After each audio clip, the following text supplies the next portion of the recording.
হ্যাঁ গাইস, আসসালামু আলাইকুম। আশা করি সবাই ভালো আছেন। তো বর্তমানে আমাদের বিশ্ব ইজতেমা চলতেছে, খুব ভালো লাগতেছে আমার কাছে। আমি গতকালকে গেছি, আজকে অ্যাটেন্ড করছি, ওখানে আসা যাওয়া করতেছি, খুব ভালো লাগতেছে। কিন্তু এই বিশ্ব ইজতেমা নিয়ে যারা চুলকানি আছে তাদেরকে পরিশেষে একটাই কথাই বলতে চাই আমি, যাদের চুলকানি, যারা চুলকাইতে, যারা বেদাত হারাম এই হাবি জাবি বলতেছে, এদেরকে বলতেছি দেখেন, এই ইজতেমা কিন্তু কারো কোনো আইসা যে কোনো ক্ষতি হইতেছে বা কোনো ওই ইসলামের ক্ষতি হইতেছে এরকম কিন্তু হইতেছে না।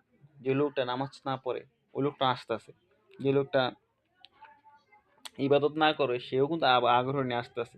কিন্তু এখানে আসাটাই কিন্তু মূল ইস্তেমা না, এখানে তো জাস্ট 3 দিন বা 2.5 দিন, কিন্তু সারাদিন তো আর ইস্তেমা সারা বছর তো এখানে পড়ে থাকে না। ইস্তেমাতে আসলে মানুষ আমল শিখে, ইবাদত শিখে, এটা একটা গুরুত্বপূর্ণ জিনিস। কিন্তু আপনারা এটা নিয়ে যারা চুলকান, আপনাদের বেদাত শয়তানি করার চেষ্টা করেন, অবশ্যই এই শয়তানি মানে এটা ভালো না। হ্যাঁ, এটা আপনার